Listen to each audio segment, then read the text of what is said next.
ఎప్పుడు తిరుమలకు వచ్చి వెంకటేశ్వర స్వామిని దర్శించుకున్న స్వామివారి ఆశీస్సులతో రెట్టించిన ఎనర్జీతో ఆరోగ్యంతో మళ్ళీ ప్రజాసేవ చేసే అవకాశం ఉంటుంది. సో అందుకే ఎప్పుడు అవకాశం ఉన్నా భగవంతుడు పిలిచినా వచ్చి దర్శించుకొని వెళ్ళటం మీరందరూ కూడా చూస్తున్నారు.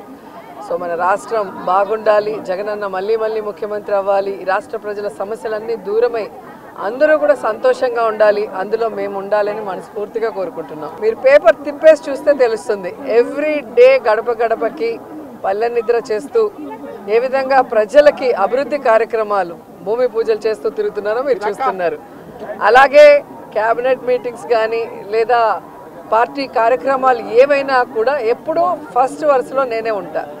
అండ్ ఈరోజు పచ్చ ఛానళ్ళు తెలుసుకోవాల్సింది ఒక్కటే, వాళ్ళు ఎంత దిగజారిపోయారంటే వాళ్ళకి 175 కాన్స్టిట్యున్సీలో క్యాండిడేట్లు పెట్టడానికి క్యాండిడేట్లు లేక వైఎస్ఆర్సీపీలో ఎవరైనా గొడవ పడితే బాగుంటుంది, ఎవరికైనా సీట్ ఇవ్వకపోతే బాగుంటుంది, మన పార్టీకి వస్తే వాళ్ళకి ఇద్దామని గోతికాడ గుంట నక్కల్లాగా ఎదురు చూస్తున్నారు. సో వాళ్ళకి నేను చెప్పేది ఒక్కటే, మా పార్టీలో ప్రజలకు ఎంత ప్రేమ ఉందో జగనన్న మీద అంతకి రెట్టించిన ప్రేమ మా అందరికీ ఉంది. మేమందరం కూడా జగనన్న పార్టీ పెట్టక ముందు నుంచి ఉన్నాం. మేము అలగటాల్లో కోపపడటాల్లో ఏమీ ఉండదు. జగనన్న ముఖ్యమంత్రి అయితే మేమందరం కూడా ప్రజలకు సర్వీస్ చేసే అవకాశం మాకుంది కాబట్టి ఆయన ముఖ్యమంత్రి అవ్వడానికి మేము 100% పనిచేసేవాళ్ళం. రెండవది, ఎవరి నియోజకవర్గాల్లో వాళ్ళు ప్రజలకి అందుబాటులో ఉన్నారా లేదా, సర్వేల్లో వాళ్ళు గెలుస్తారా లేదా అనేది అందరికీ బుక్స్ ఇచ్చారు, డిస్కషన్ కూడా అయిపోయింది.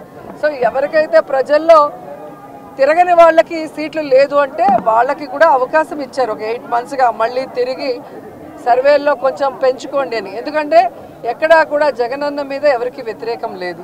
ఎందుకంటే దేశంలో ఏ రాష్ట్రంలో ఏ ముఖ్యమంత్రి చేయనటువంటి విధంగా, ఈ ఆంధ్రప్రదేశ్లో కూడా గతంలో ఏ ముఖ్యమంత్రి చేయనటువంటి విధంగా ప్రతి కుటుంబంలో ఎంతమంది ఉంటే అంతమందికి సంక్షేమాన్ని అందించారు. ప్రతి గ్రామ వార్డులకి ఈరోజు అభివృద్ధిని అందించారు. అలాగే వారికి ఆరోగ్యాన్ని అందిస్తున్నారు, వారి బిడ్డలకి ఈరోజు విద్యను అందిస్తున్నారు, ప్రతి ఒక్కరికి గౌరవంగా ఇళ్ల పట్టాలు ఇచ్చి ఇల్లు ఇస్తున్నారు. ఇంతకన్నా ఏ ముఖ్యమంత్రి దగ్గర ఎవరేం కోరుకుంటారు? ఇక్కడ ఎమ్మెల్యేలు కానీ మంత్రులు కానీ ఒకవేళ ప్రజలకు అందుబాటులో లేక సీటు లేకపోయినా ఆల్టర్నేటివ్ వాళ్ళకి జగన్మోహన్ రెడ్డి గారు ఏం చేయబోతున్నారో కూడా చెప్తున్నారు. కాబట్టి అందుకే ఎక్కడ గొడవలు లేవు, కోపతాపాలు లేవు. అండ్ నా విషయానికి వస్తే, నగిరిలో రోజాకి సీటు లేదు అంటే ఆంధ్రజ్యోతి రాధాకృష్ణన్ నుంచి ఉంటాడా లేదా రామోజీ నుంచి ఉంటాడా? ఆన్సర్ చెప్పాలి.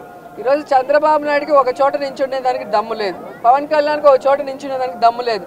అందుకే రాబోయే ఎన్నికల్లో 2 చోట్ల నించుంటామని చెప్పి సర్వేలు చేయించుకుంటున్నారు. మేము మా ప్రజలకి అందుబాటులో ఉన్నాం కాబట్టే ఈరోజు 2 సార్లు ఎమ్మెల్యేలైనాం, మంత్రులయ్యాం. సో ఖచ్చితంగా 2024 175కి 175 కొట్టబోతున్నాం. మేమందరం కూడా గెలవబోతున్నాం.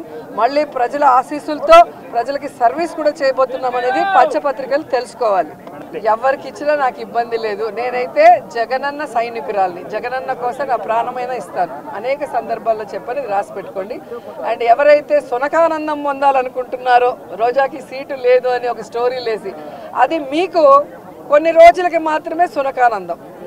మా కార్యకర్తలకో నాయకులకో ఎవరికి కూడా బాధ లేదు. ఎందుకంటే వాళ్ళకి నిజం తెలుసు నాకు సీటు ఉందని. ఒకవేళ సీటు లేదని మీరు ఆనందపడినా కూడా నాకు ఇబ్బంది లేదు.